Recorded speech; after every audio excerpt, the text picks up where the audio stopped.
За правда, околу 30 жители од регионот годишно одат во Страсбур, односно до судот за човекови права. Во најголем број случаи, овдешните жители и понатаму реагираат на долгите судски процедури во овдешните судови.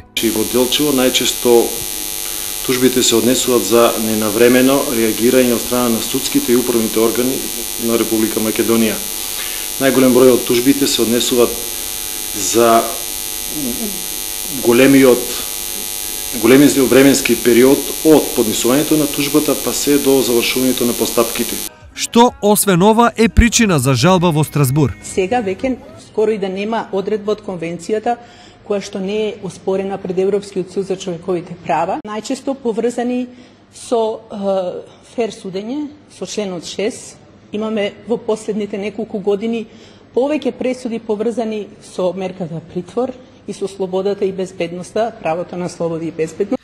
На ниво на држава, годишно се поднесуваат по 400 до 450 жалби, што е намалување во однос на претходните години за околу 10%.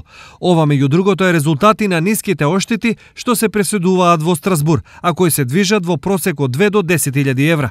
Јас сметам дека во последно време, според таа нивна пракса, тоа се некои символични износи, не е некој надомес кој би предизвикал и внимание и желба за странките да ги остваруваат своите права пред судот во Страсбур.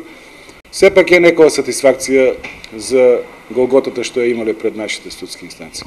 Инаку првата тужба во Страсбур ја поднесе Штипјанка Совче Јанева на почетокот на 90-тите години, која поради судење во неразумен рок доби оштета од околу 70.000 марки.